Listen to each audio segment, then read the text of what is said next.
Ladies, my lords, in respect of the appeal from the Inner House of the Court of Session, I would invite the Court to recall the interlocutor of the Inner House and to dismiss the petition. In addressing the Court, I'm conscious that there are issues both of fact and law that require to be touched upon. And as my learned friend, Lord Pannick, observed in his opening, it is intended that to a substantial extent, my learned friend, Sir James Eadie, will address the detailed aspects of the authorities and law applying in respect of justiciability. Nevertheless, it's a topic upon which I will have to encroach to some extent in order to complete my submissions. I also have to anticipate the case to be made in this appeal by my learned friend, Mr. O'Neill, and your lordships will have had the opportunity to see his written case that perhaps goes beyond, in some contexts, the decision of the Inner House itself. So what I would like to do at the outset is to identify those areas, 3 areas, where we are in agreement with the decision of the Inner House, or at least the majority opinion in the Inner House. And the first matter that I would seek to address is this. The Inner House accepted that the determination of this case does not depend upon the particular terms of the claim of right or any speciality of Scots constitutional law. That was the opinion of the Lord President, to be found at paragraph 51 of his opinion, which is at MS 1209.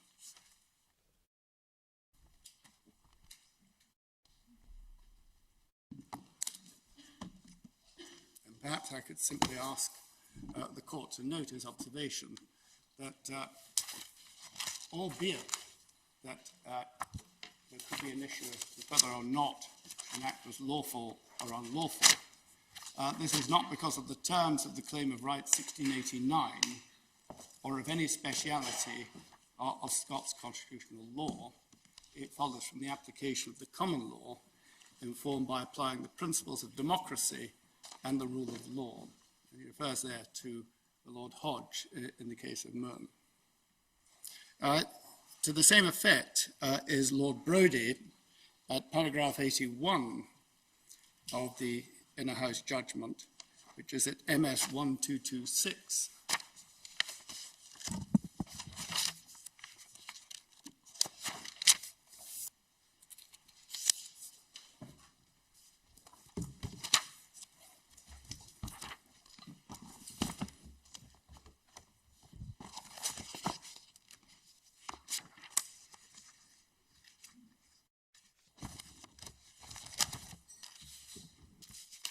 And there he observed that there had been no contravention of the claim of right, which was part of the case which had been advanced on behalf of the petitioners. And indeed he observed about halfway down that paragraph that while we heard much from Mr. O'Neill on behalf of the petitioners, which was both interesting and stirring about a particularly Scottish tradition of holding the Crown in its various manifestations to account for present purposes and not having actually identified any material differences between the applicable Scots law and the corresponding English law, Mr. O'Neill was to an extent pushing at an open door, however only to an extent. Lord Drummond-Young didn't address the matter directly in the same way as the Lord President and Lord Brodie, but your lordships may note that in his opinion at paragraphs 97 and 98, which can be found at MS 1237, he refers to the constitutional system of the United Kingdom.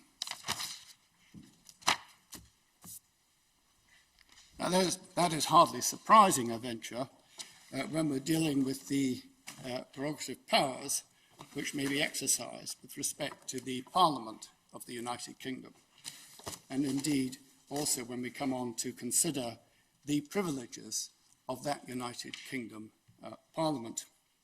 And I note, and your Lordships may have seen this already, that this is also consistent with the written case submitted for the Lord Advocate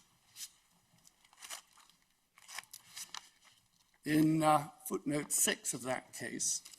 I'm afraid there are no MS references that I'm aware of. He notes, however, the prerogative at issue here is the power of the Crown in right of the United Kingdom to prorogue the United Kingdom Parliament. The legal content and effects of that prerogative cannot sensibly differ as between the different jurisdictions of the United Kingdom, nor at the level of constitutional principle, should there be any difference of approach between the different jurisdictions of the United Kingdom as regards the proper role of the court in reviewing the exercise of that prerogative. The important thing is that the correct approach should be taken in that regard in both jurisdictions.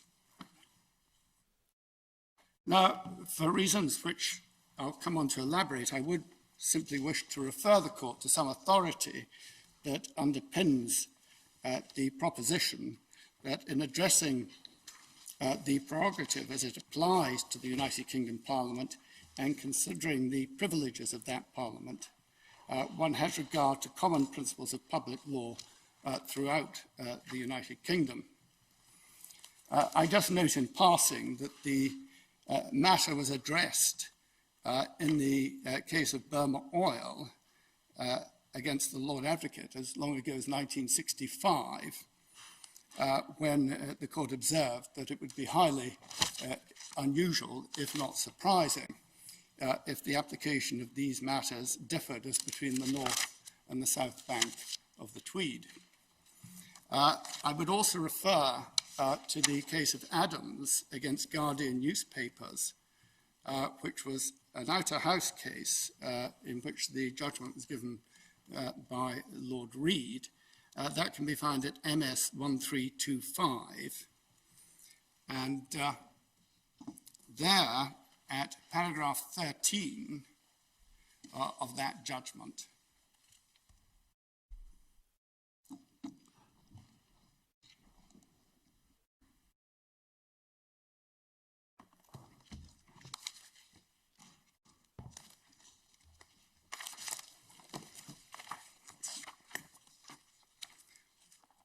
Lord Reed observed as follows: there is little modern authority in Scotland on the issue of parliamentary privilege, but it was common ground before me, and appears to me to be clear that the law on this matter is in general at least, and subject to any divergence arising in consequence of other differences between Scots and English law, e.g. as to procedure, the same in Scotland as elsewhere in the United Kingdom.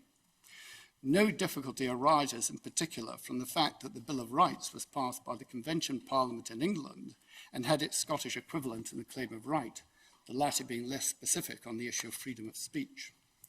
As Mitchell, in his work on constitutional law, explains, doctrines of parliamentary privilege were more fully developed in 1707 in England than in Scotland, and it was therefore natural that the greater should be accepted as the basis of the privileges of the Union Parliament, quite apart from the natural tendency of that Parliament to refer to precedents which were familiar to the majority of its members. And that judgment was in turn approved in the case of Coulson against Her Majesty's Advocate, a decision of the High Court of Justice, essentially the equivalent of the Criminal Court of Appeal, in 2015. I should say that there are also echoes in Lord Reed's observations of the evidence which the late Lord Roger, in his capacity as Lord President of the Court of Session, and Sir Robert Carswell, in his then capacity as Chief Justice of Northern Ireland, gave to the Joint Committee on Parliamentary Privileges, where they made clear that they were convinced that the law would be interpreted in Scotland and Northern Ireland to reflect closely the interpretations placed upon parliamentary privilege by the English courts. So it is quite clear that the decision in the Inner House and the divisional court decision in Miller did not result from any substantive difference between English law and Scots law, because as the Inner House held, in this context, there simply wasn't any such difference to be relied upon. My Lady, my Lords, the second matter of agreement with the Inner House is that the prorogation of Parliament does not have a direct consequence on individual rights. And the Inner House rejected the petitioner's argument that the issue was rendered justiciable on that basis. The Lord President addressed the matter at paragraph 59 of his judgment, which can be found at MS 1212.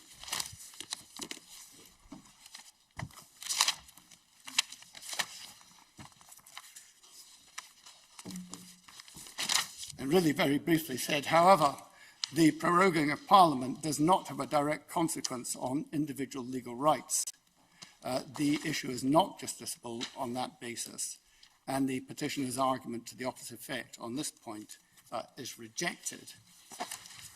And again, Lord Drummond-Young, at paragraph 125, which is at MS 1253, simply observed, finally, I should express concurrence with the views of your Lordship and the Chair on the question of redaction of documents supplied and the proposition that proroguing Parliament does not have a direct effect on individual legal rights. So again, I seek to put that issue to one side, albeit it may re-emerge as my learned friend Mr. O'Neill presents his submissions to the court in light of his written case.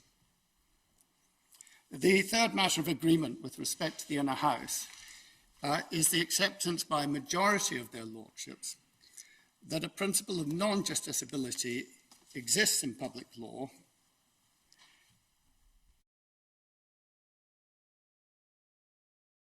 and that whether an issue is ultimately justiciable will depend upon the subject matter.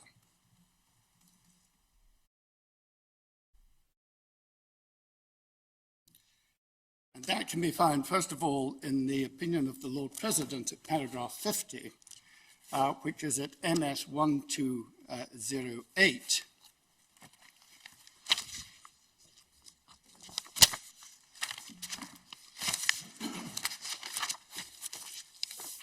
Where he observed the decision under review, which seems to be made by the Prime Minister alone, is that to request Her Majesty the Queen to exercise her prerogative to prorogue Parliament. A prerogative decision may be the subject of a judicial review, reference to Bangkok. Whether the issue is ultimately justiciable will depend upon the subject matter, and a reference there to Lord Scarman and Lord Rothschild in the GCHQ case. To similar effect, we find Lord Brodie at paragraphs 83 to 85 of his opinion, that's at MS 1226.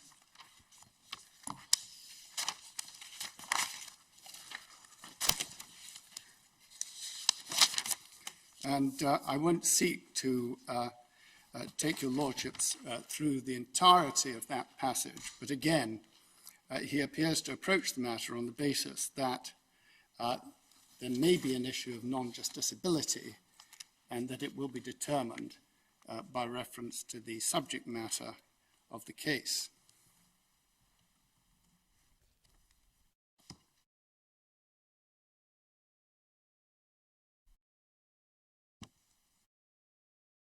In particular, at paragraph 84, he also made reference to the Sandiford decision that was mentioned by my learned friend, Lord Pannick.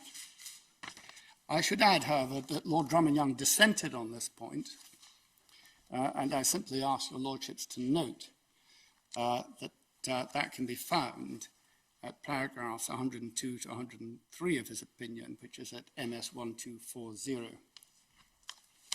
But looking to the majority decision in the Inner House, again, on this third point, it is clear that the Inner House accepted the principle of non-justiciability in public law, and that ultimately justiciability would depend upon the subject matter before the court. And that, I would venture, is clearly consistent with extensive authority, which is set out in our written case, essentially from paragraph 55 onwards, and which my learned friend, Sir James Eadie, will address in due course and in more detail. So again, I put those three issues to one side at this stage. The next point that I would seek to address with the court concerns the interlocutor pronounced by the Inner House on the 11th of September this year. And that can be found at MS 505.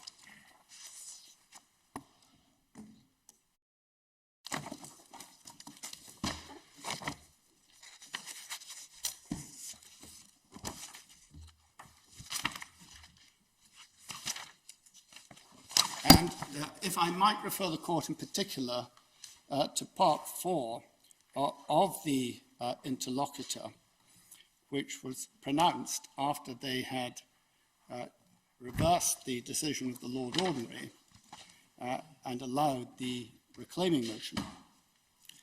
And it is in these terms: find and declare that the advice to prorogue Parliament on a day between 9th and 12th September until 14th October 2019, and hence any prorogation which followed thereon, is unlawful and thus null and of no effect, and discern. Now, insofar as the Inner House seek to declare the prorogation unlawful, I will take no issue with their order. But insofar as they purport to declare that prorogation is null and of no effect, I submit that they've simply gone where the court could not go. As your lordships will be aware, prorogation may be by the sovereign in person. That has not happened in recent years. I believe the last sovereign to prorogue Parliament in person was William IV. But alternatively, it may take place by Lords Commissioners acting on a commission from the sovereign. Those Lords Commissioners summon the House of Commons and the Speaker of the House of Commons to the upper chamber and declare under the authority of the Great Seal that Parliament is prorogued. These are proceedings in Parliament, and consistently with the law of parliamentary privilege, which is common to both England and Scotland, such proceedings should not be impeached in any court. And in that context, of course, I would make reference to Article 9 of the Bill of Rights, which for reference can be found at Authority 43, MS 2893. And I would also refer to the claim of right, albeit its wording is rather different and less direct, which is in the Authorities Bundle at 44, MS 2902. So my submission at this stage is that on any view, Part 4 of the Inner House interlocutor must be recalled. And I understand it's quite a difficult concept, isn't it, Lord Keane? This is unlawful, but it's valid. It is because the courts are not to cross the boundaries and intrude upon the proceedings in Parliament. They may make the appropriate declarator, and I would take up a point mentioned towards the end of his submission by my learned friend, Lord Pannick. If this court finds that the advice of the Prime Minister was unlawful, the Prime Minister will take all necessary steps to comply with any declaration made by the court. And that is the appropriate way in which this matter should be addressed. Well, that dispenses with the problem, you might say. Well, indeed. And I understand that, in fact, the Speaker's Council have advised that as far as they're concerned, Parliament is prorogued at the present time, and it is to dispense with any debate over that issue that I draw particular attention to Part 4 of the Inner House Interlocutor, because it did actually generate debate as to whether or not Parliament should or should not be sitting at the present time. We have got an awful lot to think about in this case, have we not, Lord Keane? Indeed. And whether this is or is not a proceeding in Parliament seems to me to be an extremely difficult question. But it is, if I might venture, my lady, perhaps one that we can essentially put aside if the court is willing to accept the undertaking. That's what you're suggesting that we do. That I have given on behalf of the Prime Minister. It may be necessary just to hear the refutation of your point before we decide to put it to one side. We'll wait and see. Very well. Yep. I I appreciate that the activity takes place in the Houses of Parliament, but that in itself is not enough to turn it into a proceeding in Parliament. As I indicated, my lady, I would submit that the conduct, whether it be of the Sovereign of the Lords Commissioners, are proceedings in Parliament and should not be questioned by the court. But it may be that we can allow further debate on that issue in light of the undertaking which I am prepared to repeat on behalf of the Prime Minister and indeed the Executive. What's the effect of the undertaking? What happens if this court does declare the prorogation unlawful? Does Parliament then reconvene? It will be then for the Prime Minister to address the consequence of that declaration and to consider... What other consequence could there be? Well, the consequence could be that he goes to the Queen and seeks the recall of Parliament. He has other alternatives, you say, does he? Well, as I say, I have given a clear undertaking that the Prime Minister will respond by all necessary means to any declaration that the original prorogation was affected by any unlawful advice that he might have given for the purposes of the original prorogation. Can we take it then he wouldn't apply to have Parliament prorogued again? I'm not in a position to comment on that proposition at all, my Lord. That's why I'm personally very interested in what you say the effect is, because abiding by a declaration conjures up a number of possibilities. That will have to be addressed by the decision maker, my Lord.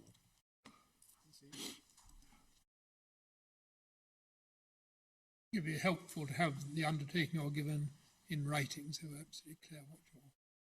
Well, I'm content for that to be done, my Lord. As I say, the terms of the undertaking I give is that if the court finds that the advice of the Prime Minister was unlawful, the Prime Minister will take the necessary steps to comply with any declaration made by the court. That's slightly different from the order of the Scottish Court, which was not that the advice was unlawful, but that the prorogation was unlawful. I mean, are you accepting that if the advice was unlawful, then the prorogation is unlawful? The position, as I understand it, is that the complaint from the petitioners is that the advice given to Her Majesty was unlawful, because the decision... Yes, I understand that. Because the decision of Her Majesty to prorogue cannot be impugned. For my part, it would be helpful if between you and Lord Panic you can work out and give us a clear formulation of what you say you're prepared to undertake. Well, I'm content to speak to my learned friend Lord Panic to see if we can agree a formal version on that. Without that, we would have to rule on your Bill of Rights point. Indeed, sir. If I'm not prepared to respond to Lord Kerr's question, that there's no undertaking not to prorogue again, will the undertaking give Parliament an opportunity to decide whether it wishes to pass any legislation before that happens? Well, my lady, it must be for the decision maker to consider the declaration made by the court and to ensure that he proceeds lawfully thereafter. Can I ask Lord Keane what the status is to be of the order in council granting prorogation? Well, Or ordering prorogation. the order in council is the instrument by which the Lords Commissioners are engaged to prorogue Parliament, but it is merely an instrument for that purpose.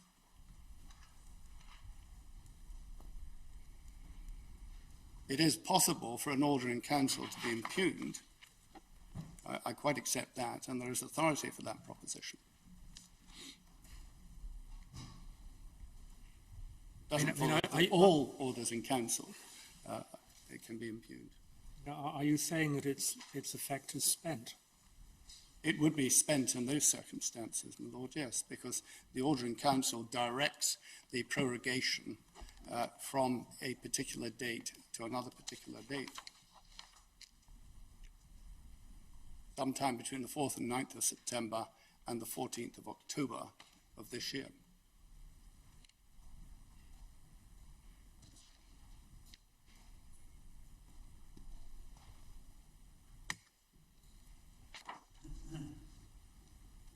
Lords, the focus of the submissions that I now make will be on the detailed reasoning of the Inner House of the Court of Session in the context of the Inner House having agreed with the principle of non-justiciability in public law. What the Inner House then sought to do was to apply an exception to that principle.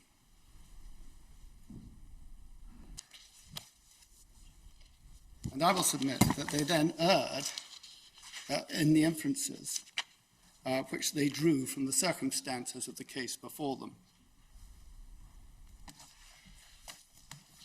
And I would observe that these are inferences that the Lord Ordinary, who heard this case at first instance, was not prepared to draw.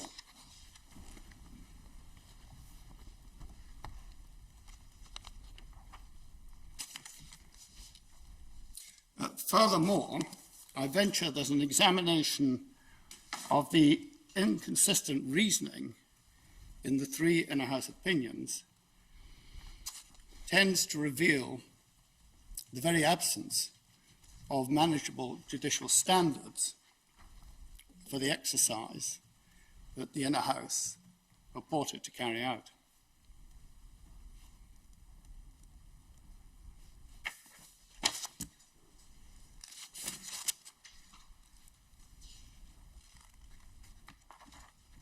The Inner House sought to apply what they regarded as a proper purpose or improper purpose to the exercise of the prerogative of prorogation. Various terms were used in the opinions of the Inner House: formal purposes, standard use, proper purpose, intended scope. But as we seek to set out in some detail in the written case at paragraph 87 through to 90, the prerogative of prorogation is not exercised for one or more limited purposes. And I would submit, for the reasons explained in the case at paragraphs 88 to 90, that an improper purpose doctrine or test has no sensible application to the exercise of the prerogative power of prorogation.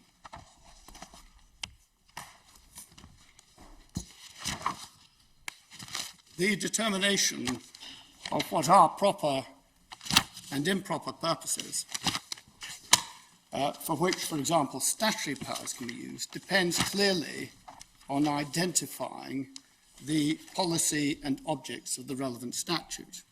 And my learned friend, Lord Panic, made reference to the case of Padfield.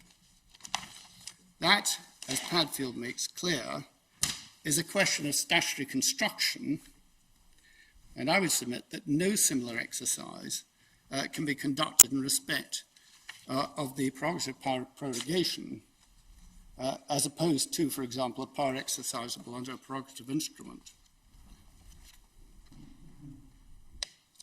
And we know that Parliament may be prorogued for a variety of reasons, political as much as formal. And certainly, the power to prorogue Parliament is not in any sense limited to the preparation of a new Queen's speech. That was a point which the Divisional Court made very clear in its own judgment, and I refer there in particular to its judgment at paragraph 55.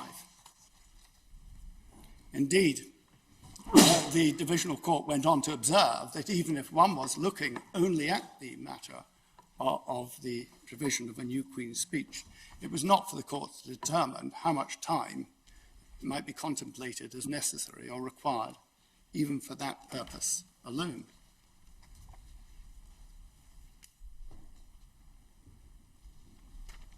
In the course of his submissions, my learned friend Lord Panic did not make reference, as I recollect, to the Prorogation Act of 1867. And I wonder if I could just draw that to the court's attention. It's in the Petition Authorities bundle at tab 48 and can be found at MS 2922.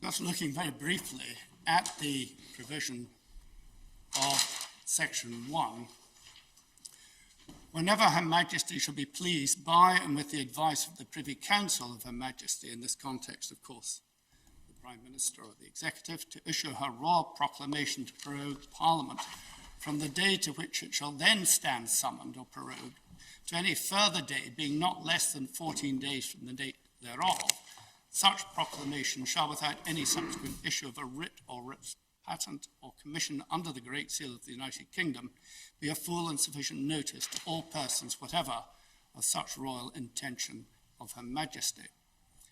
And the Parliament shall thereby stand prorogued to the day and place in such proclamation appointed, notwithstanding any formal law, usage, or practice to the contrary. But that isn't what happened in this case. That is not what happened in this case, but the point, milady, is simply this, that Parliament has made express provision that where Parliament stands prorogued, it may be prorogued for a further period of at least 14 days, by exercise of the prerogative. And that is not, on the face of it,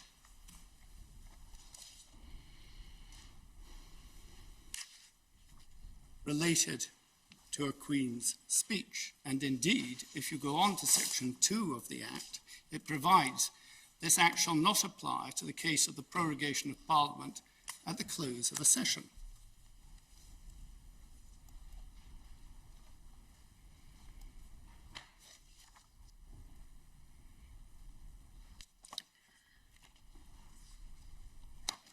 What was the purpose for the prorogation in this case? I'm going to come on to address that in some detail, my Lord, because various assertions have been made touching upon the proposition of improper purpose, and various inferences have sought to be drawn which are adverse to the purpose which was put before the court. And therefore, as I say, I will come on to address that in some little detail. But before I go there, can I just take this a stage further? Because there are clear examples of where the prerogative has been exercised for political reasons, rather for formal reasons, and indeed for extensive periods of time. And my learned friend, Lord Panic, said, yes, but these were of some vintage, as it were. given that he's seeking to found upon principles of constitutional law that have developed presumably over the last 300 years or so since the Bill of Rights, it doesn't seem to me inappropriate to look at how the matter has been addressed in the interim. And if, perhaps most conveniently, your lordships can refer to our written case at paragraph 71. And I regret that there seems to be no electronic numbering for the case.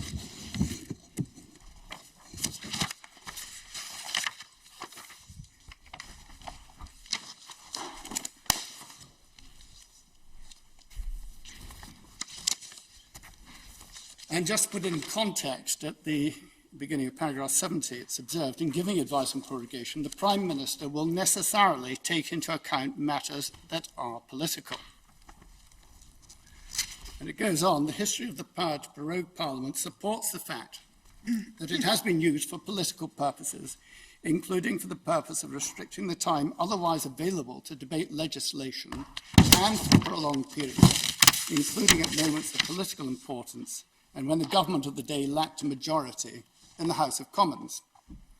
And the first example is given in respect of September 1914, shortly after the outbreak of the First World War, where Parliament was initially prorogued until 27th October, with the King's speech on prorogation noting that the circumstances, and I quote, call for action, not speech. And on 16th October 1914, Parliament was further prorogued by proclamation until 11th November 1914. And that clearly was not for the purpose of a King's speech. And then the second example, on 1st August 1930, Parliament was prorogued until 28th October, a period of 87 days. And this was during the onset of the Great Depression, following the 1929 Wall Street crash, when the new government of James Ramsay MacDonald did not command a majority in the House of Commons. And again, that was clearly not for the purpose of delivering a King's speech. One might observe, rather, that it was clearly so that the executive could avoid unnecessary scrutiny in circumstances where they did not, on the face of it, command the confidence of the House. And then the third example, which was touched upon by my learned friend, was the case in 1948, where under Section 2 of the 1911 Act, a non-money bill could only be enacted without the consent of the Lords if it was passed in 3 successive sessions by the Commons. As noted below, each session of Parliament conventionally lasts for approximately a year. To facilitate the speedy passage of the Parliament Act 1949, the government arranged for a session of minimal length in 1948. Parliament was prorogued on 13th September 1948 to the following day. Following the passage of the Parliament Bill by the Commons, it was then prorogued again on 25th October 1948. The King's speech, which closed the session, expressly noted that the two houses have again failed to agree on the bill to amend the Parliament Act 1911. Now, this last example was clearly for a party political purpose. It was carried out in order that the then executive could avoid scrutiny of its legislation in the House of Lords, potential defeat in the House of Lords, and ultimately in order that it could overcome the opposition of a majority in the House of Lords for the passage of its intended legislation. And to describe that as somehow some formal use of prorogation is very far from the truth. It was clearly a naked political use of prorogation by the executive to essentially force through Parliament its intended legislation, notwithstanding the knowledge that it had no consent of a majority in the House of Lords in order to achieve that political objectives. But of course it could be said, could it not, and Lord Keane, that it was in order to enforce the will of the House of Commons, that is the democratically elected will of the House of Commons, and thus in pursuit of democracy rather than against it. It could be said. Well, I would take issue with that, my lady, particularly if one examines the circumstances which pertained in Parliament in 1948. The 1911 Act was passed in its form for a reason, and that was to allow the House of Lords the opportunity to also take part in the passage or otherwise of I'm aware of that, affirmative Keane, but legislation, clearly. It could be said that this was the House of Commons asserting itself against the House of Lords. That is the democratically elected House of Parliament against the then, at that stage, wholly hereditary House of Lords. Apart from the Law Lords. Indeed so, my lady. Well, in fact, at that time, the Law Lords would have been hereditary as well, would they? No. Unless they were appointed under the 18... They were the first life peers. They were the first life peers, and the lady's quite right.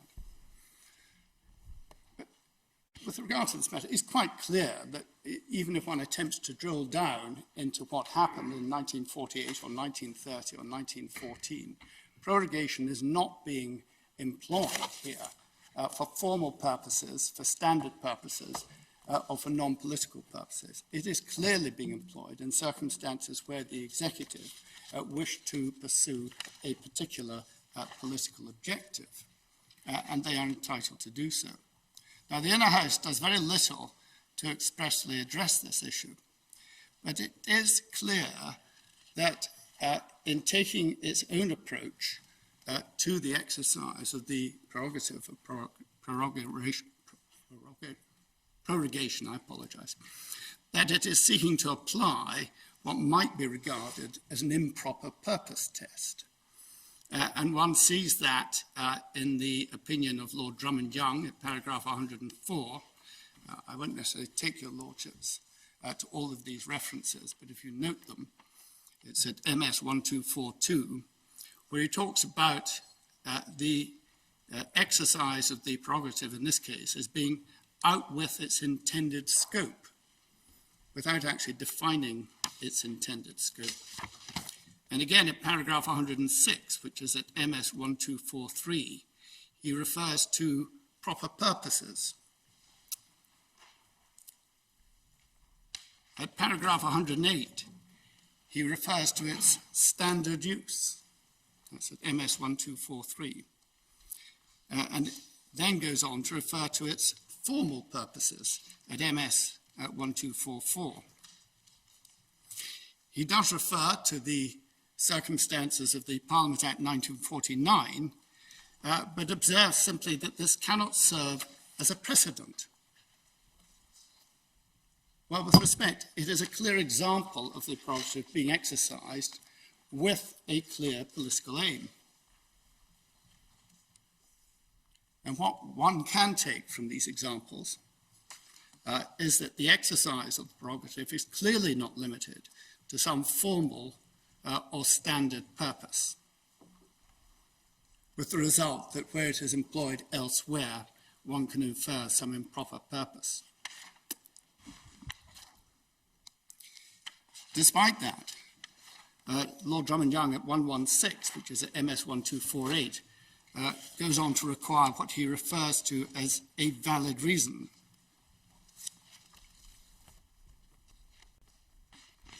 Now, if the court requires a valid reason, then it would surely require to identify an invalid reason, and in particular, an invalid political reason, because it's quite clear that the reasons for seeking to exercise the prerogative of prorogation may be political rather than formal.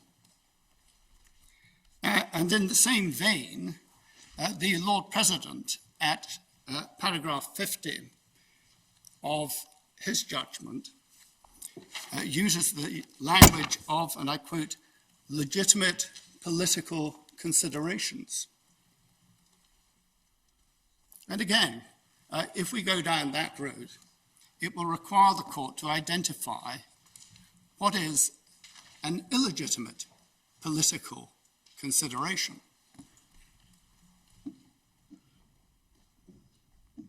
So the effect of the Lord President's language is to apply a political purpose test. of some kind. And then Lord Brodie, at paragraph 91 of his opinion, refers to what he termed egregious illegality as an improper purpose case. So again, we have reference to purpose, political purpose, legitimate or illegitimate, as being the touchstone, apparently, for the courts to address this matter. But as was noted by the court in Padfield, one cannot test propriety of a purpose which has not been conferred by a particular statutory scheme.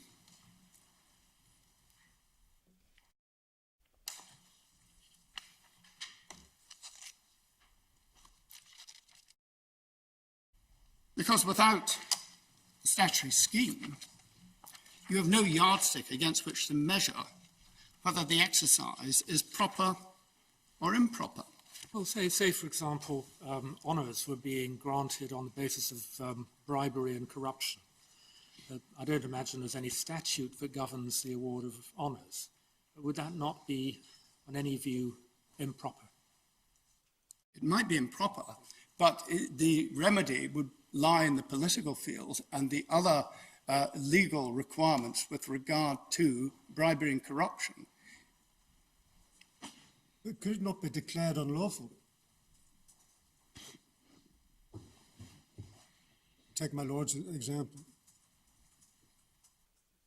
It appears to me that to do that, the courts would have to impinge upon the exercise of the prerogative in an area which is not justiciable, and therefore, no, it could not be declared unlawful by the courts. Unless it was a breach of the criminal law. Well, that's a different matter. If the matter was brought on the basis that there was to be a prosecution, then clearly the courts engage in that. If the matter was to be brought on the basis of a civil claim arising out of that. But in the context of the actual exercise of the prerogative, that could not be impugned. And indeed, it raises a point that was touched upon in the Inner House, because the court raised the question of what would happen if it appeared that the advice to prorogue Parliament had been secured by bribery. About the most extreme example that could be thought of. And in my respectful submission, the remedy for that would lie in regard to the penalties for bribery and corruption, and would lie in the political field in respect of those who'd engaged in it. But it would not render the exercise of the prerogative amenable to justiciability before this court. That would be to ignore the boundaries set out with respect to the separation of powers.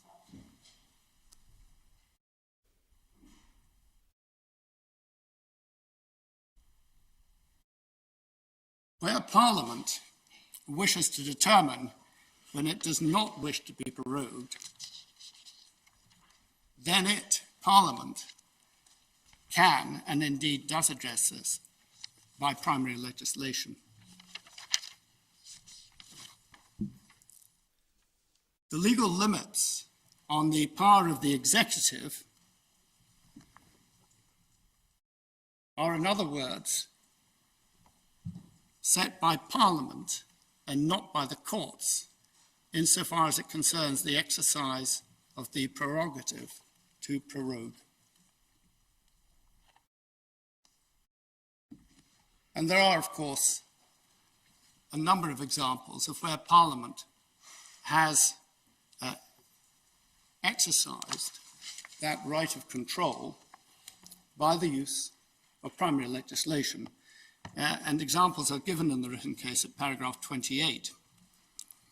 But shortly put, they include section 5 of the Succession to the Crown Act, 1707, which can be found at MS 2917.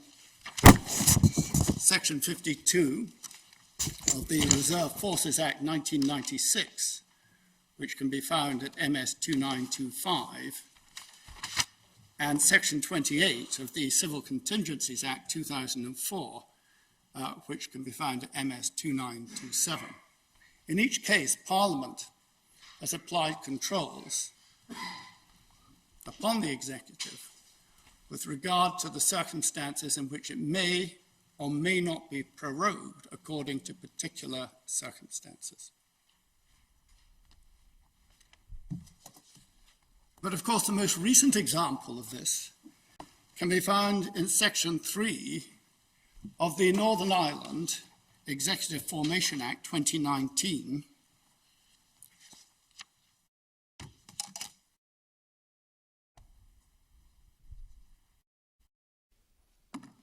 and in particular Section 3 of that Act, which emerged as a result of the amendment in the House of Lords by David Anderson QC, Lord Anderson of Ipswich, to introduce a mechanism whereby Parliament could require to be recalled for certain periods and at certain intervals between September 2019 and 31st October 2019, indeed going on to December 2019, in circumstances where it was either prorogued or adjourned by reference to recess being what appears to have been contemplated. Where do we find Section 3? MS 2951, lady. Thank you. And there's a detailed analysis of its terms set out in the written case as well. And I'll come on to it in a little more detail, if I may, in a moment. But when the Inner House came to address the provisions of that Act, it appears, in my respectful submission, that the majority fell into error with respect to the provisions of Section 3.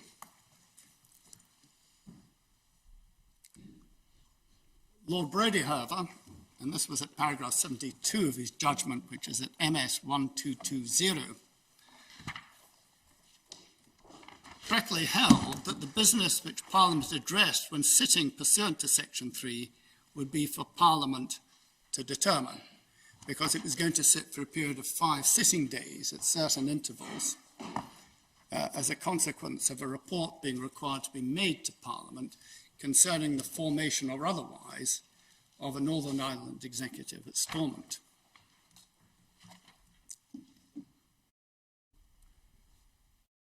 Lord Drummond-Young, by contrast, and this was at paragraph 114 of his judgment, MS 1247, suggested that the sittings of Parliament pursuant to Section 3 of that Act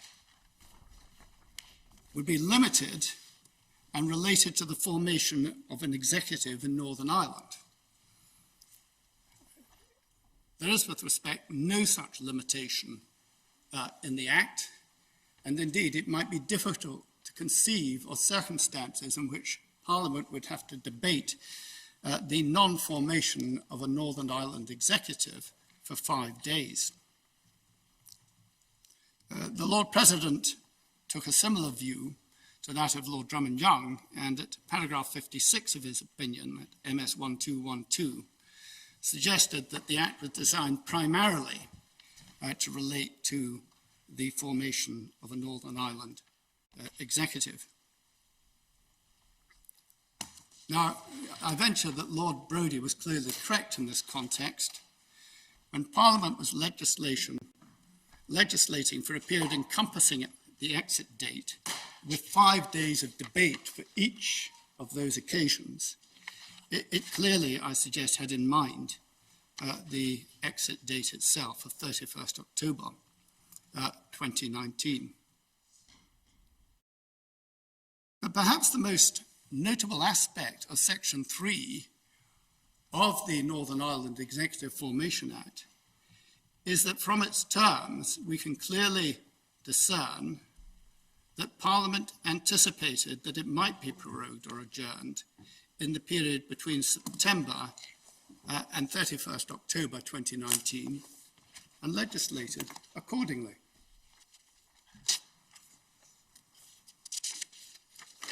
If Parliament had not intended or wished to be prorogued or adjourned for longer than the period specified in Section 3, then it could and presumably would have said so.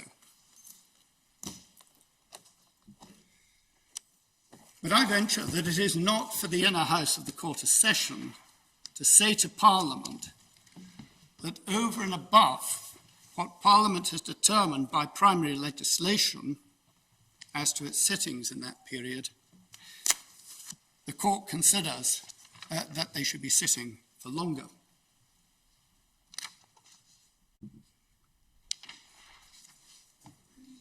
Whilst we've got section 3 out, once the first report's been laid, there's an obligation to lay a subsequent one.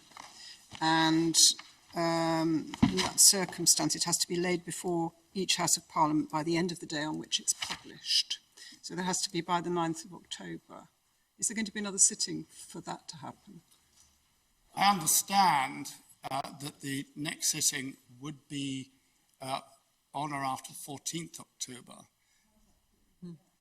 Because as I understand it, under parliamentary procedure, the report is deemed to be laid when Parliament returns.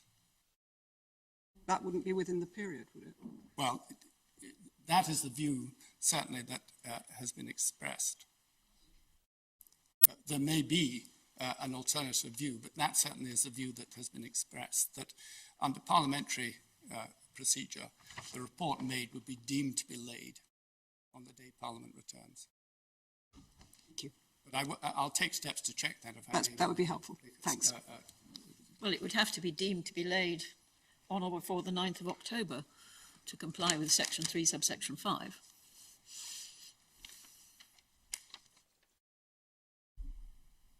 Wouldn't be regarded as laid during recess. No, it wouldn't. So what you're saying is that somebody has said to you that once Parliament returns on the 14th and it's then laid, this is deemed to have been laid on the 9th.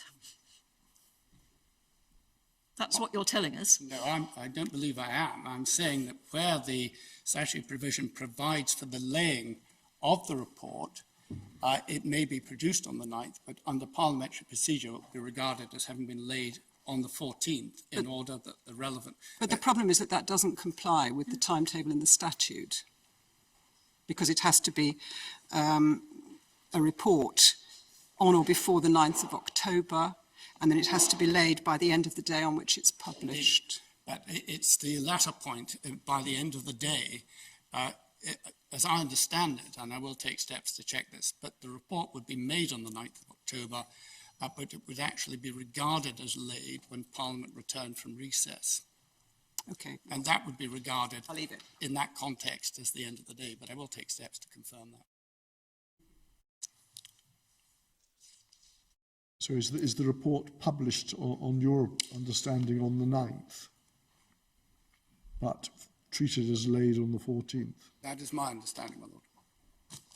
Notwithstanding that the initial report quite clearly must be laid before Parliament on the end of the day on which it's published. Indeed so. And it's the use of the term the end of the day in the context of Parliament potentially being in recess, for example. You know, on the end of the day on which it is published. I quite understand the difficulty, my Lord, and the provision has been looked at. Well, I'd welcome. I know your time limits. Your time is limited, but I'd welcome some clarity on this perhaps later on. Can I indicate to the court that I will return to that in my reply once I've clarified what the position is understood? Thank you. But that is my understanding of the position at the present time. The point that I seek to make in the context of Parliament having passed Section 3 of the 2019 Act is this. Parliament had the opportunity and the means to determine where and when it would and would not be prorogued or adjourned in the period from September up to, indeed, December of 2019. If Parliament had wished not to be prorogued or adjourned for any longer period in that period or in that time, it would have been able to address that matter itself by way of primary legislation. It did not do so. Subject to the This consent of Act sovereign. came into force on the 24th of July. Was there any suggestion from any official source on the 24th of July of any intention to prorogue Parliament? over a period which included the 9th of September? Milady, Sorry, 9th of October. Milady, that must have been anticipated because that explains the wording that was employed in Section 3 of the Act.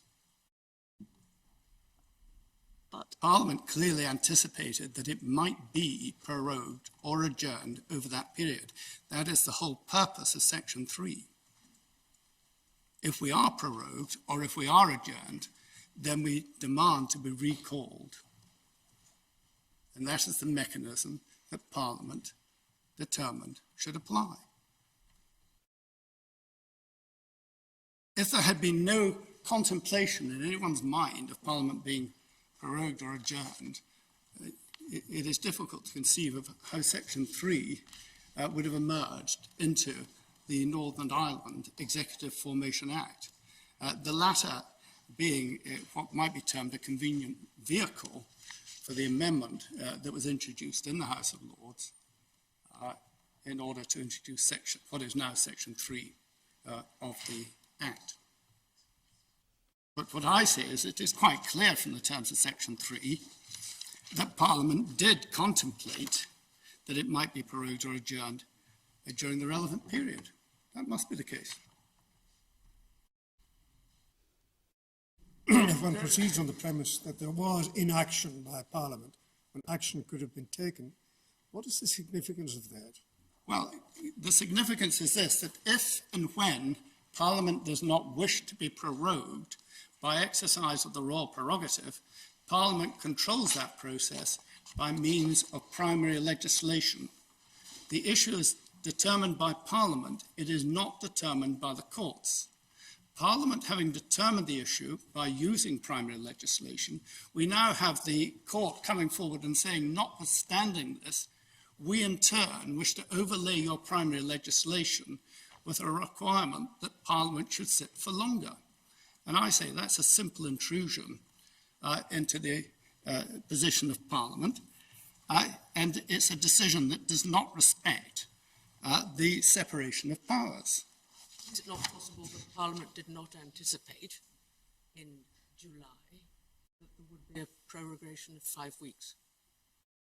Well, I'll come on to the period of the prorogation in a moment, if I may, my lady, but assuming that was the case, when Parliament was sitting at the beginning of September, it then proceeded to pass the European Withdrawal No. 2 Act, which determined that essentially the executive should not proceed to exit the European Union without a deal and should instead secure an extension. And if at that stage Parliament considered that it needed to ensure that it would not be prorogued or adjourned for a longer period, it had the means to do so. That bill passed Parliament in 2 days.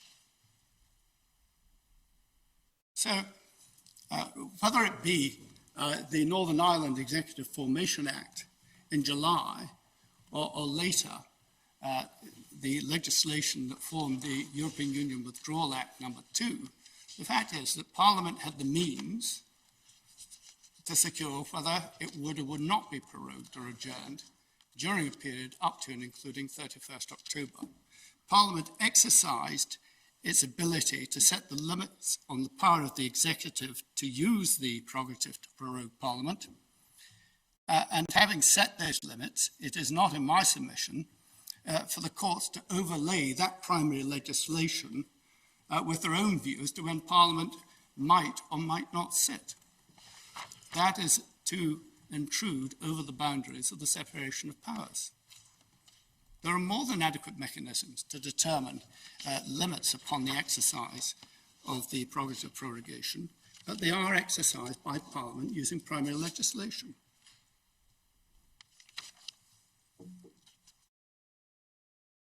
So that being the position, if I can move on slightly, I pose this question. How then did the Inner House come to hold that the exercise of the prerogative to prorogue Parliament could be challenged?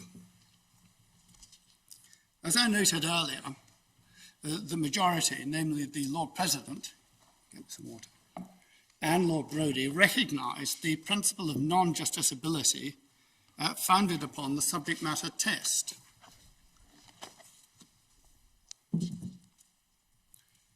And as I also noted, the Lord President held that decisions that are made on the basis of legitimate political considerations are not justiciable.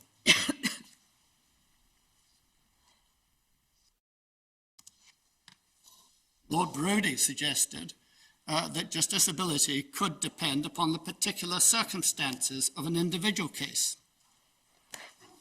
That was his opinion at paragraph 84, and particularly where the case was, as he described it, extreme or egregious.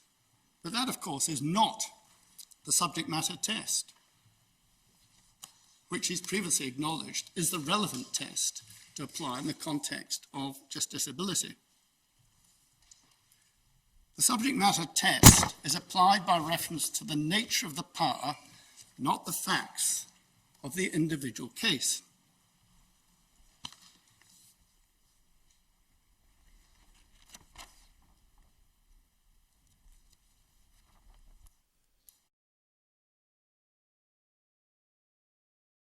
That, I submit, is clear from the authorities that my learned friend Sir James Eadie is going to come on to address. And I hesitate before, as it were, trampling on that ground, as it were. Now, clearly, the exercise of the prerogative in respect of prorogation, or indeed dissolution prior to the Fixed Term Parliament Act, is a matter of political judgment.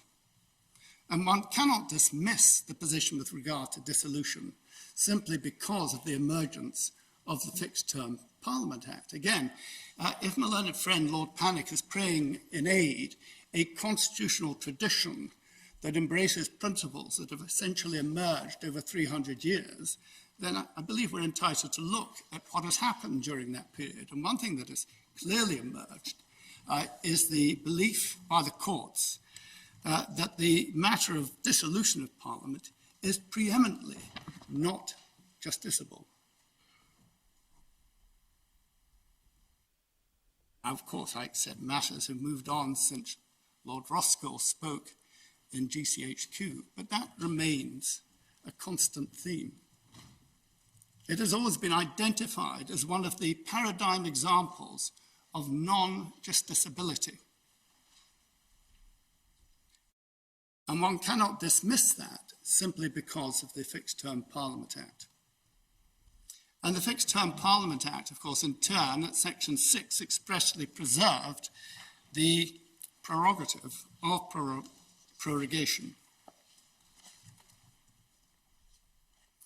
Now, if, as the Lord President suggests in his opinion at paragraph 50, such a power is only non-justiciable when based on legitimate political considerations. How is the court going to be equipped to decide what these are, or indeed what they might even be?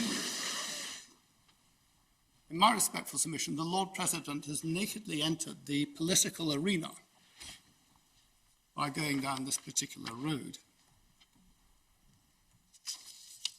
Isn't he saying there are political considerations which offend the law, rather than well, some political considerations are legitimate and some aren't?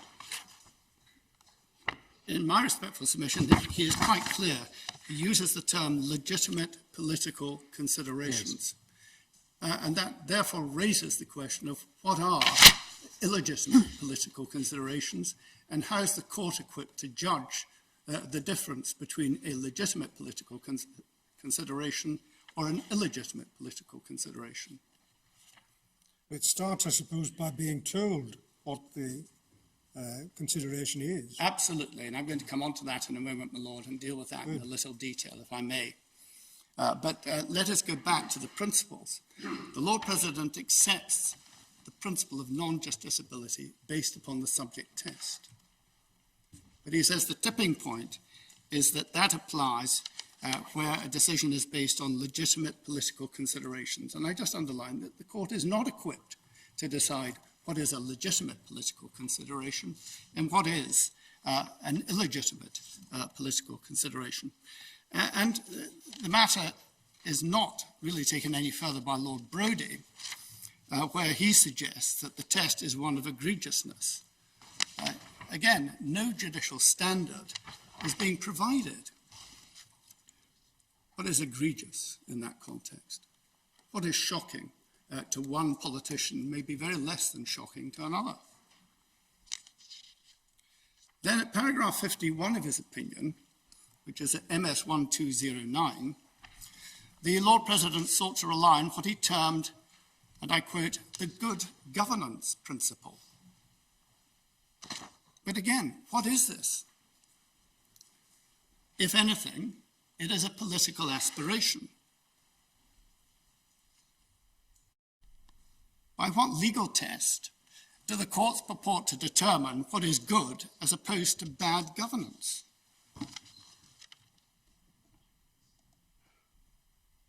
Learned friend Lord Panic made reference to the case of Bankholt and the Secretary of State, which your lordships can find at MS 2282.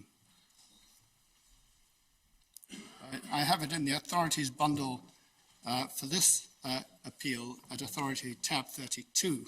I appreciate that these cases appear in more than one place, which is less than convenient, but I hope Milady will bear with me. The important thing is that they appear at all and that somebody can tell us where to find them. Well, indeed. That's the only important thing. Well, it's helpful if you stick to the bundle for the Inner House appeal, because they are much more easy to deal with. Well, my difficulty is that in preparing my speaking note, I've had regard to the bundles that I had available to me, and those were the bundles in the Scottish appeal. Well, but that's the helpful one. Volume 2 in the Miller appeal, tab 23, I think, is Bankholt number 2. That's where we looked at level 1. But in that case, the majority of the court held that the Crown's prerogative power to legislate for peace, order and good government imposed no justiciable limitation on that power. And I would take the court in particular to the judgment of Lord Roger of Earlsferry at paragraph 109,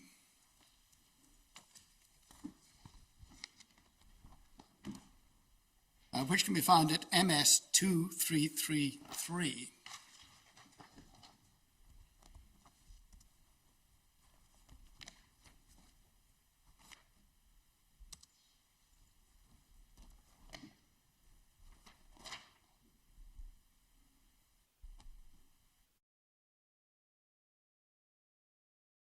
And it's in paragraph 109, towards the end of the page.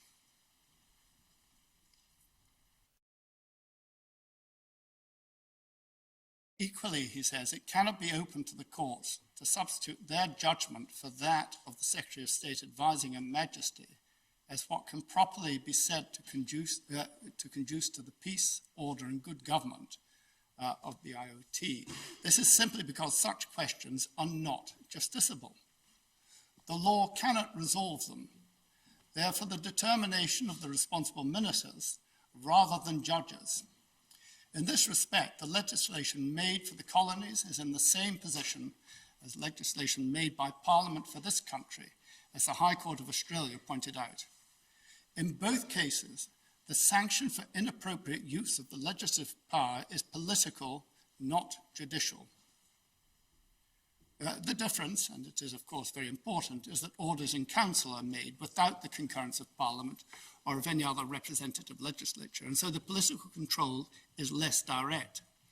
That lack of direct political control over them may well be considered undesirable in today's world.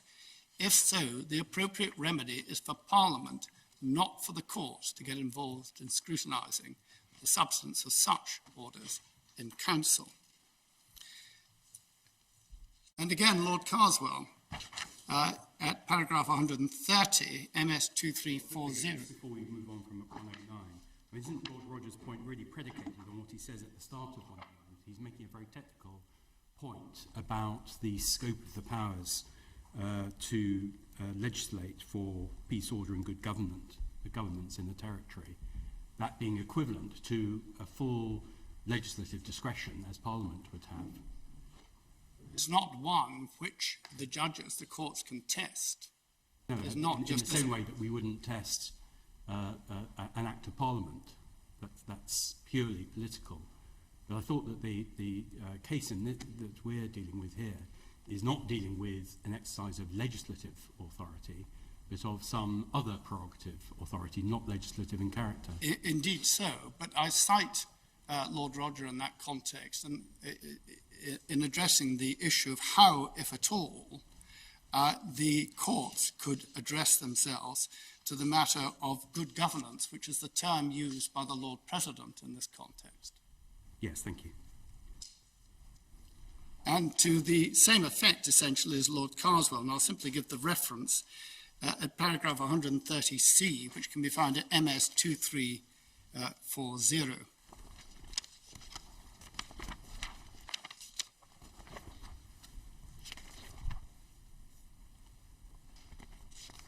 So I submit that although the Lord President and indeed Lord Brodie acknowledge the principle of non-justiciability and its application by reference to subject matter, they simply don't follow through and apply that test which they've identified, but instead slip into concepts of illegitimate purpose, good governance, legitimate or illegitimate political considerations, none of which are amenable, I submit, to determination by the court. But that brings me on to the question raised by Lord Kerr, which is directed to the circumstances in which, in this case, the Inner House felt that they could identify a purpose in respect of the prorogation. And in addressing that matter, it may be helpful just to remind your lordships of the passage which my learned friend Lord Panic took the court to in Belize. And in particular, the passage that was quoted, I think from Lord Walker's judgment, albeit it may have been a dissenting judgment.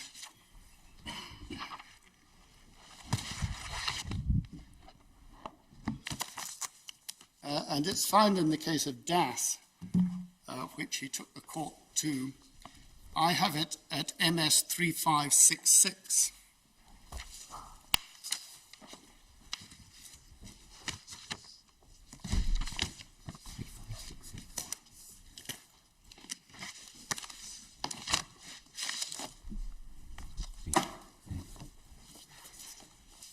Sorry, could you give me that reference again, please, the MS number? I believe I noted it as MS 3566. In the cherry bundle, or because the cherry bundle goes up to 3171. It's 1481 in the cherry bundle, I think. If it's Lord Justice Beatson. Yeah. Yes. 1481. Apologise. Sorry, but the Belize judgment in full is produced in the cherry bundle at 2035-27. Thank you.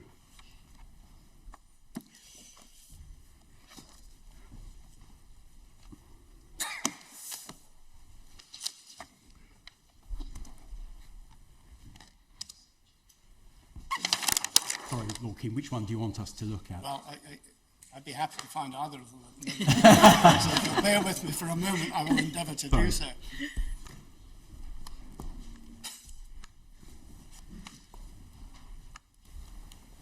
Yes, I'm sorry, it's tab 13 in the Scottish bundle, beginning MS 1481 as observed. But going to 3566, which is the internal pagination,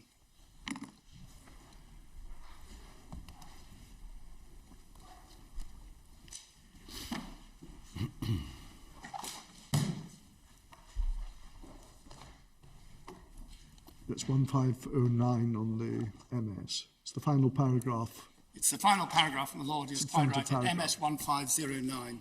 Yes, thank you. And references there made to Lord Walker in Belize Alliance and to the obligation that was referred to cooperate and to make candid disclosure by way of affidavit of the relevant facts and this is the important part in parenthesis, so far as they are not apparent from contemporaneous documents which have been disclosed, the reasoning behind the decision challenged in the judicial review proceedings. And I draw particular attention to the observation, so far as they are not apparent from contemporaneous documents. Yes, I mean, I see now that this was not the main judgment in which Lord Walker dissented, but it in fact was a preliminary hearing. So I think my point was a bad one.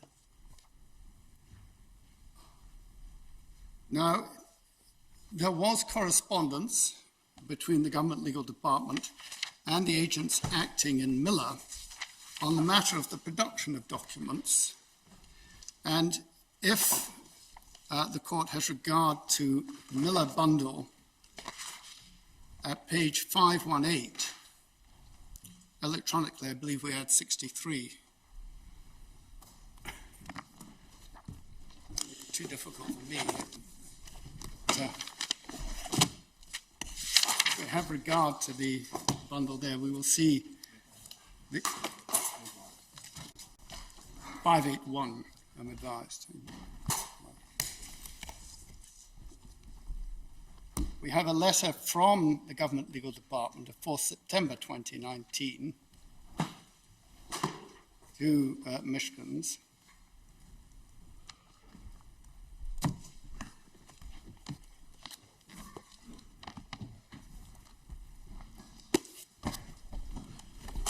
I'm so sorry, completely my fault. I haven't got the reference. I have it in the Miller bundle at page 518. 518. Is that the second volume?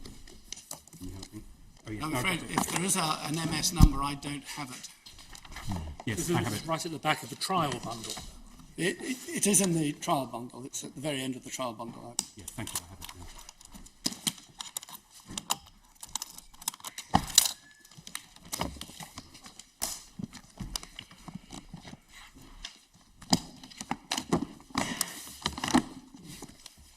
And in that letter, which was sent in response to correspondence about the witness statement provided in this case and the disclosure that had been given, it said that we are satisfied, having reviewed matters in consequence of that correspondence, that it was properly made clear by GLD that thorough searches were required for information relevant to this claim, and so on. And then towards the end, for the avoidance of doubt, we consider that the reasons for the decision can properly be derived from those contemporaneous documents recording what was communicated to and by the Prime Minister, and especially the Cabinet Minute, and we have seen nothing to suggest that that is not so. Finally, in relation to the redactions made to the documents disclosed, we have nothing to add to the reasons given in the witness statement. We will take whatever steps the court may consider appropriate, remaining as we do concerned to assist the court in whatever way we can, and we have considered and reconsidered the duty of candour. However, our considered view is that both the witness statement and the disclosure exercise have been dealt with properly. So that was the background to how the matter was being approached in that context. And it is then perhaps useful not just to look at the documents that were produced, which quite exceptionally included a Cabinet Minute, but the way in which the Lord President recorded that documentary evidence that was laid before the court in Scotland. And that can be found if we go to the Lord President's opinion, first of all at paragraph 9.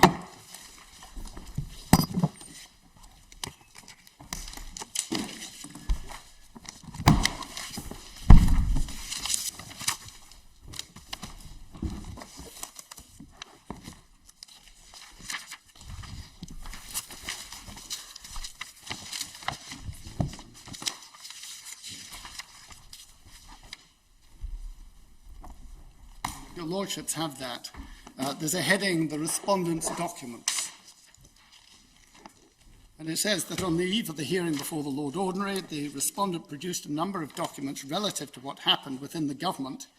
The first is a memorandum dated 15th August from Nicky de Costa, the Director of Legislative Affairs within the Prime Minister's office, to the Prime Minister.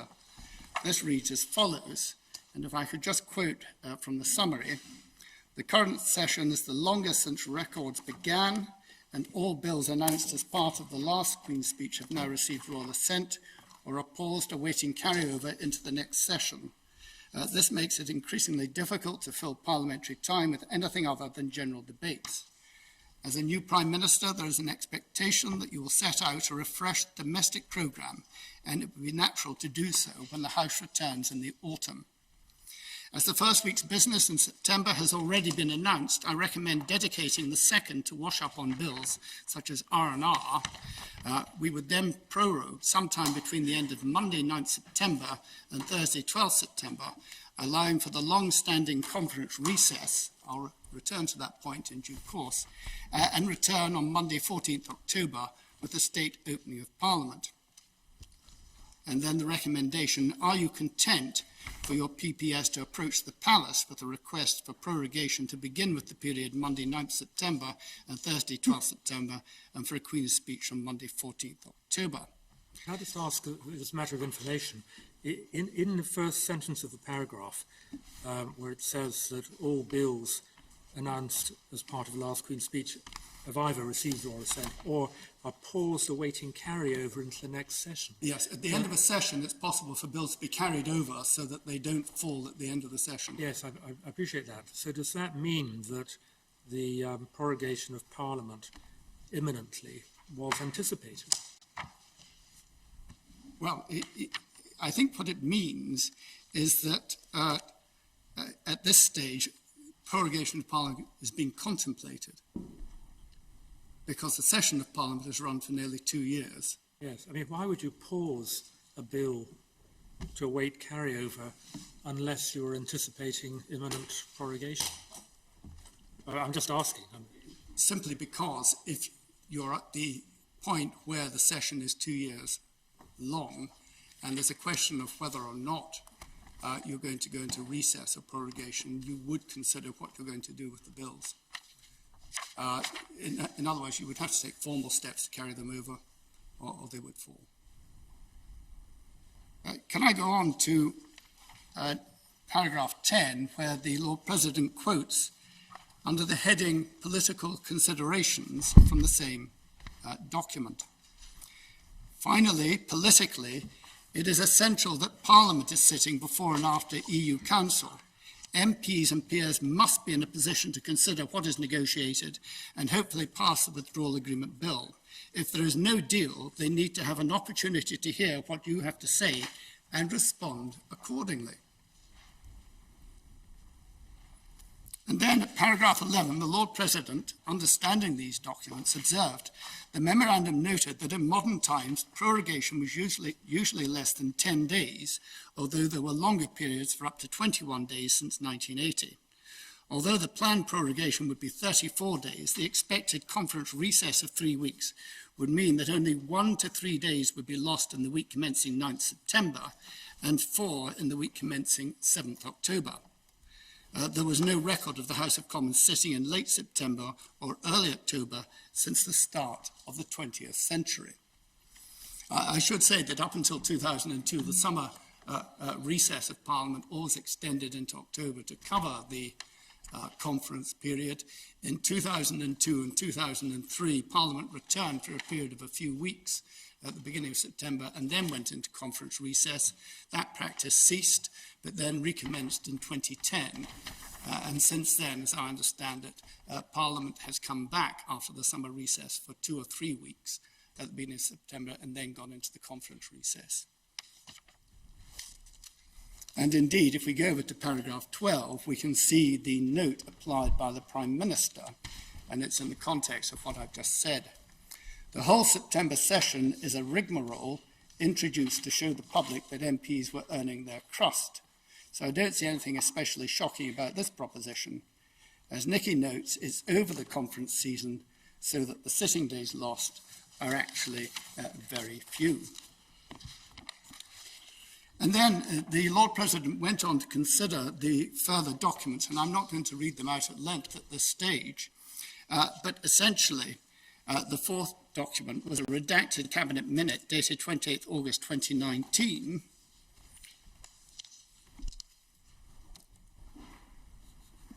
was essentially noting what the Prime Minister had decided. And at paragraph 15, the Lord President noted that this said, this timetable gave Parliament ample time to debate Brexit in the period before the October European Council on 17th to 18th October, and again in the run-up to the UK's departure date on 31st October. It was important to emphasise that this decision to prorogue Parliament for a Queen's speech was not driven by Brexit considerations. It was about pursuing an exciting and dynamic legislative programme to take forward the government's agenda. And not surprising that perhaps what was being anticipated there was some pushback for political purposes from other parties within Parliament who might seek to suggest that there was some alternative motive behind the prorogation of Parliament. Now, my learned friend, Lord Panic, then sought to place considerable stress upon the apparent absence of a witness statement from the Prime Minister.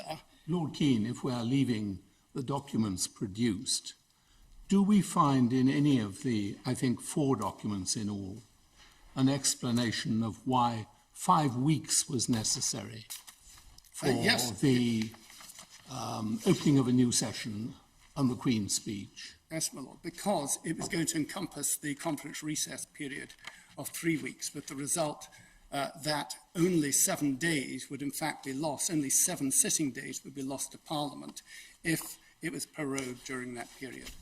That might be said to be a possible defence to this election of 5 weeks. It doesn't explain why 5 weeks was chosen. Well, the period of 5 weeks would also fall between the reporting periods under the Northern Ireland Executive Formation Act. Right, but all of this could be done in 10 days or less, couldn't it? Not if Parliament is in recess, and I'll come on to explain why that point is significant, and indeed in what respect the Inner House made a fundamental error in assessing these periods when having regard to what would happen and what could not happen during recess, because there was exhibited by the Lordships in the Inner House a fundamental misunderstanding of what the position would be pursuant to parliamentary procedure. Lord Keane, my other question would relate to Ms. de Costa's Spectator article, if you happen to have it, at tab 32 of the English trial bundle. 201, I think. Well, if my Lord would allow me a moment. Of course.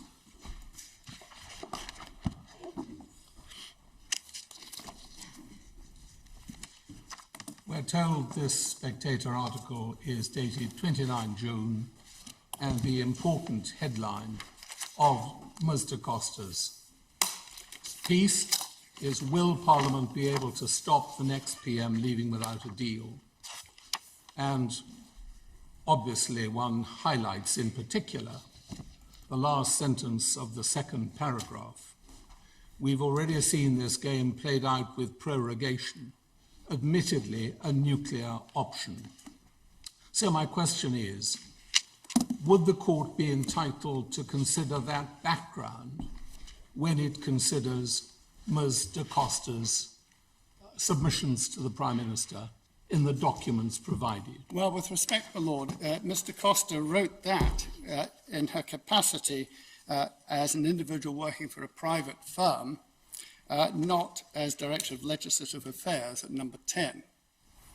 So it seems to me that it would be perfectly appropriate for her to speculate in her private capacity as to what Parliament could do might do, and indeed there are other articles referred to by the Lord President at paragraph 7 of his opinion, where it was mooted, for example, in the Daily Telegraph, that if Parliament was prorogued up until or beyond 31st October, then it wouldn't be able to prevent a no-deal Brexit.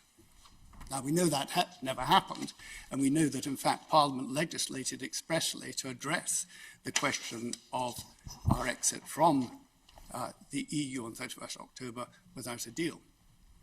But I'm sure one could go through any number of media articles, political blogs, and others during this period when a great deal of speculation was going on.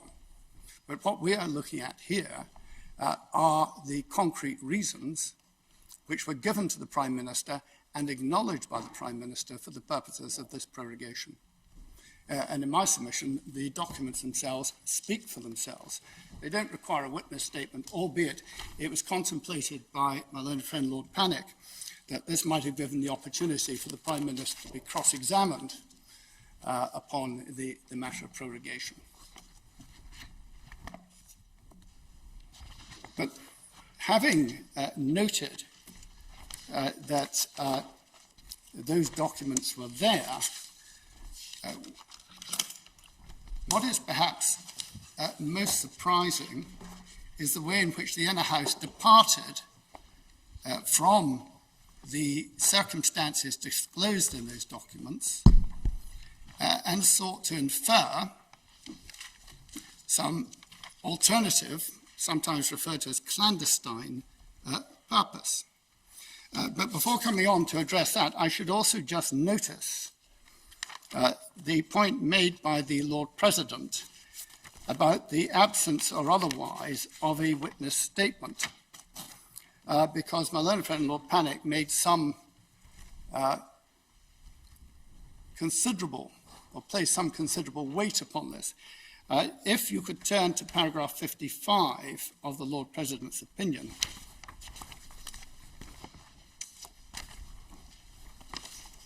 He said, thirdly, there is remarkably little said about the reasons for prorogation in the respondents' pleadings.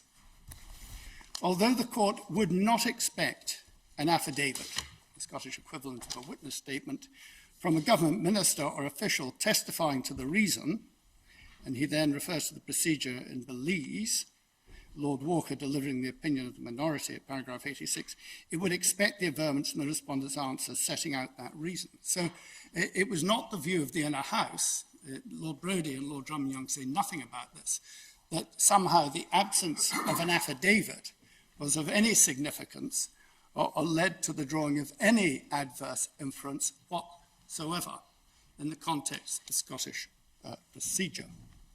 And that reflects, as I would suggest, the point made by Lord Walker in the passage in parenthesis, where he says, where the documents speak for themselves, there will be no requirement for a witness statement. And the Lord President, having set out the documents at length, goes on to observe that the court did not require an affidavit in these circumstances.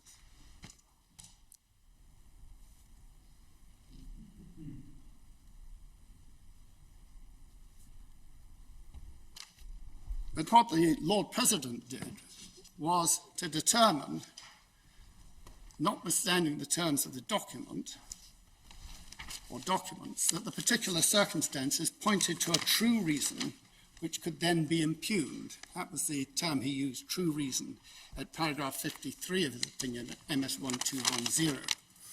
And if I could briefly give the court references to the approach which the Inner House took to this, the Lord President at 56, MS 1211, referred to what he termed the extraordinary length of the prorogation. And he put that in context. He said the extraordinary length, 5 weeks, not 7 days. Lord Brodie referred to the lengthy period of prorogation at paragraph 90, MS 1234. Lord Drummond-Young refers to the same matter at paragraph 122, MS 1252, and said no rational explanation for the length of prorogation had been given. but with the greatest of respect, such an explanation had been provided and is indeed provided for in the documentation and had been recorded by the Lord President in his opinion at paragraph 11. Namely, that because the prorogation would cover the conference recess period, the number of sitting days lost would be up to 7. Why did it need to cover the conference sitting? I'm just going to come on and elaborate upon that, if I may. But the point I make at this stage, how can the court draw an inference of improper motive in the face of that evidence?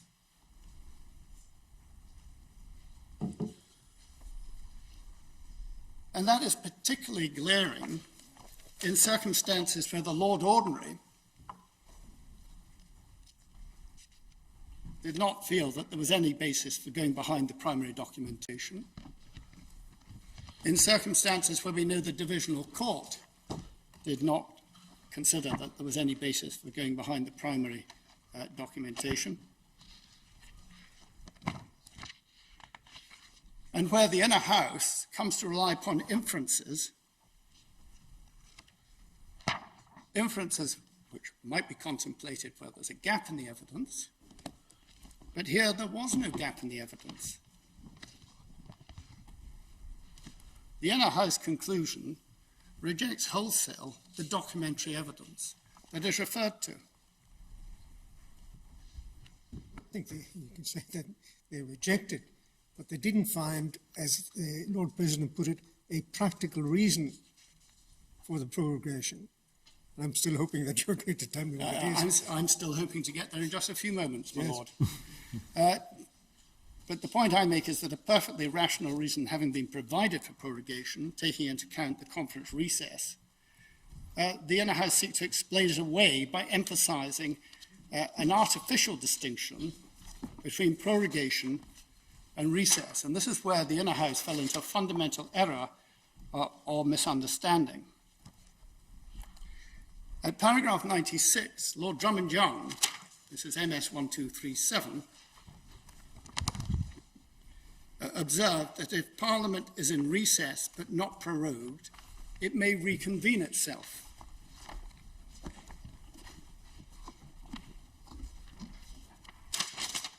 At paragraph 107, lest there be any doubt about this, MS 1243, he said that recess can be revoked by Parliament at any time.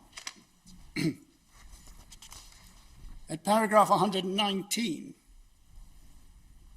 he said of recess, Parliament can resume sitting at any time. That's MS 1250. And then the Lord President, at paragraph 56 of his opinion, MS 1212, Parliament, when in recess, may recall itself.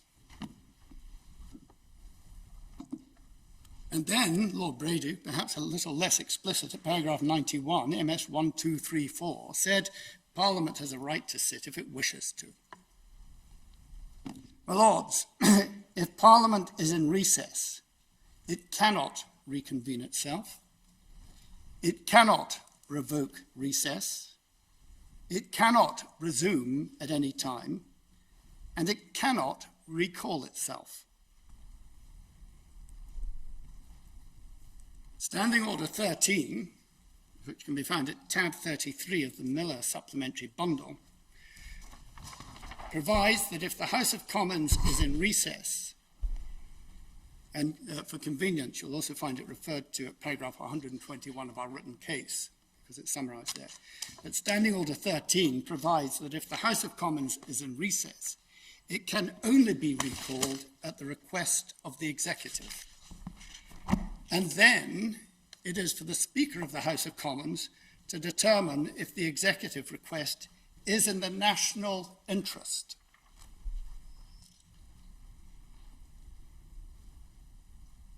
Interestingly, the standing orders for the House of Lords are rather different. Standing Order 17 of the House of Lords provides that the Speaker can recall Parliament.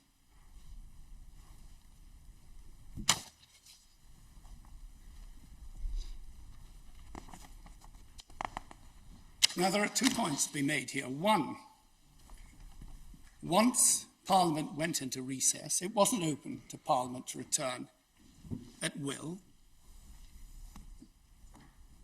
And two, if the executive had wanted to prorogue Parliament while it was in recess, it would have had to recall Parliament to prorogue it. And if the Speaker had decided it wasn't in the national interest, that could not have been done. And therefore, prorogation would have been delayed until after the conference recess period, which ran for about 3 weeks, into and including the first week of October. So once you factor in that point and appreciate the fundamental misunderstanding or error made by the inner house, you can go back to what the Lord President said at paragraph 11 of his opinion.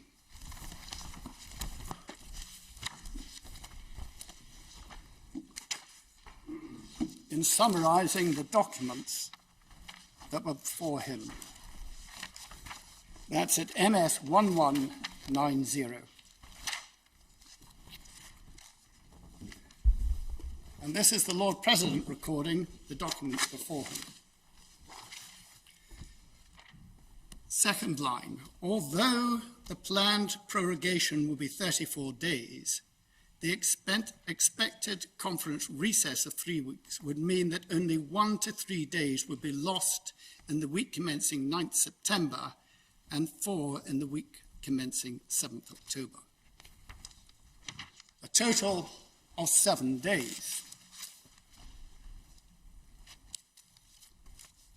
And yet, later in his opinion, he expresses his opinion about the extraordinary length of the prorogation on the basis that it's 5 weeks rather than 7 days.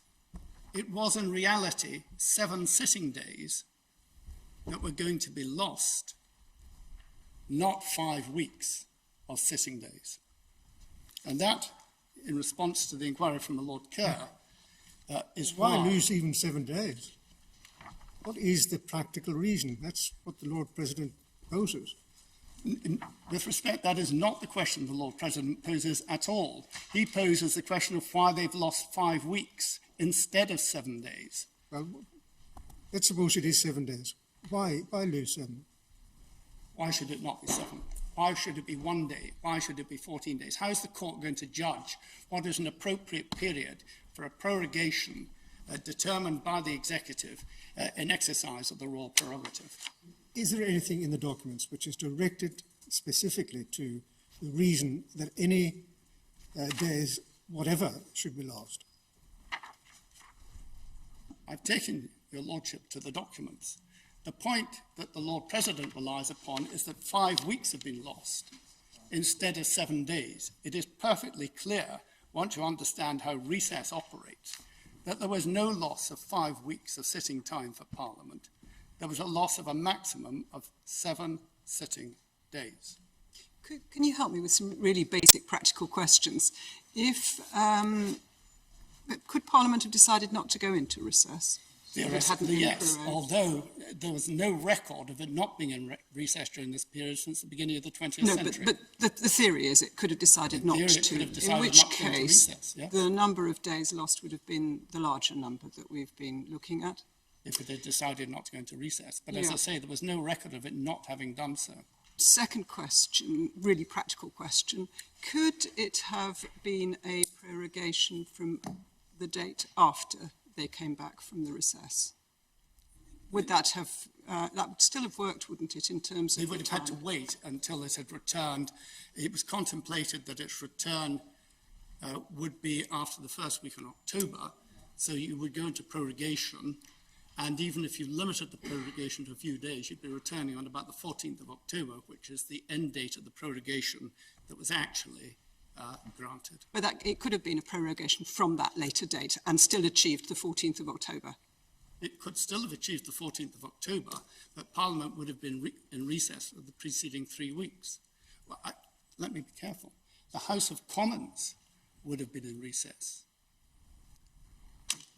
Yes, the House of Commons and the House of Lords don't go into recess at the same times, necessarily.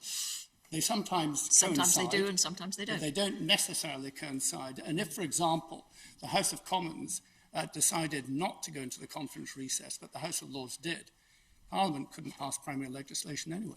No, but the committees would be able to But continue. committees can function during recess. To what extent they do when people are away at parliamentary conferences may be an issue of fact, but they could, and written questions could be submitted during recess. But Thank not you very much prorogation. indeed. Those Thanks. are both important forms of accountability.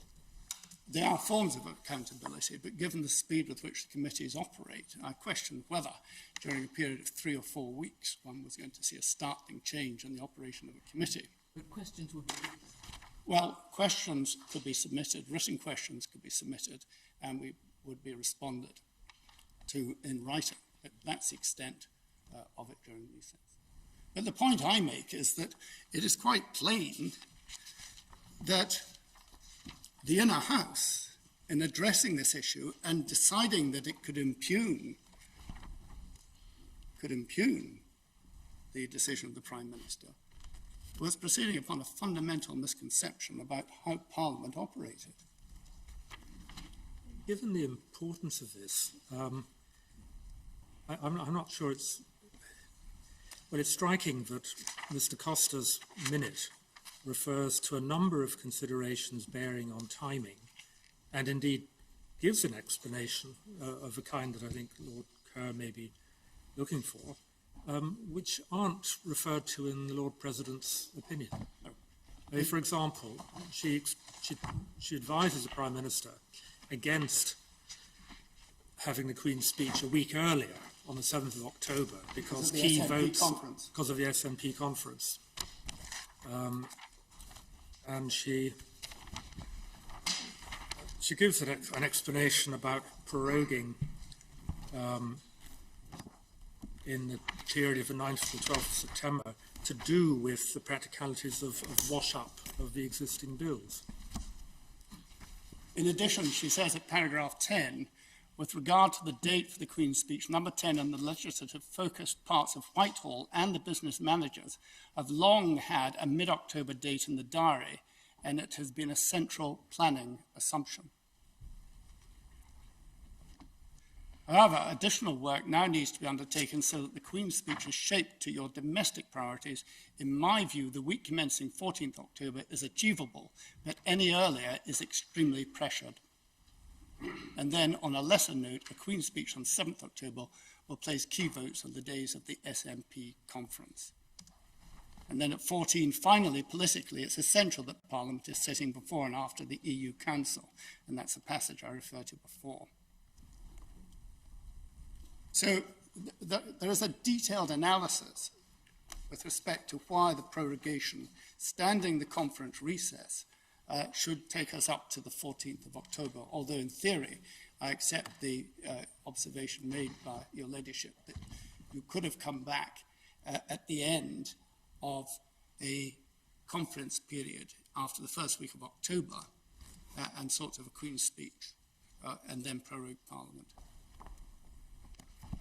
But there are a variety of reasons given as to why that would not be considered appropriate. You know, people will have to read it, but there is quite a lot in this minute to do with reasons for the timing advice that was given.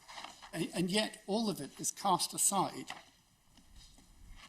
by the inner house in place of an inference which isn't required because the documents speak for themselves, and in circumstances where they didn't consider it necessary that there should be any additional affidavit or witness statement to speak to the documents, which were plain on their face for the reasons that we've just considered.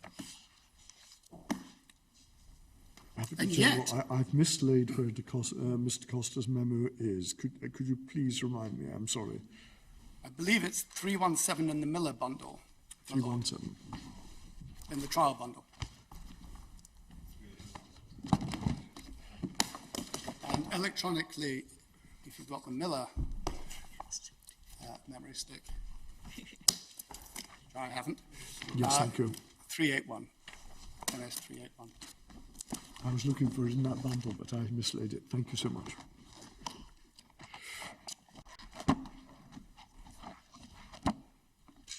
would just add, because the question of Parliament voting against a conference recess was raised, or not having a conference recess, that's a matter of fact that was not explored. I do notice that there are a number of members of Parliament who are parties to the Scottish action, and the first petitioner provided 3 affidavits on various dates.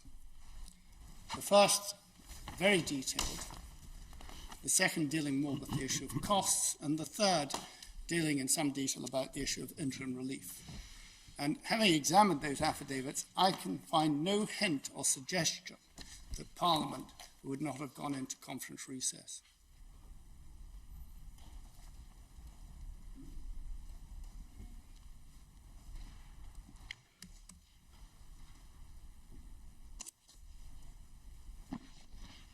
And yet,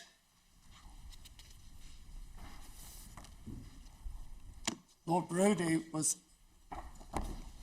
able, he felt, to describe the period as egregious. The Lord President was able to describe it as extraordinary, but only because, as I say, of a fundamental misunderstanding of how Parliament operated in the context of recess. My Lords, given the time, I would seek to rest my submissions there. In my respectful submission, it is appropriate that the interlocutor of the Inner House should be recalled. And in any event, even if the court were to be against me on that, I would submit that it should recall part 4 of the interlocutor for the reasons which I sought to give earlier. And having noted what the Lady Hale said about trying to agree a form of words for an undertaking, I will speak to my own friend, Lord Plannick, on that topic. And no doubt to those instructing you.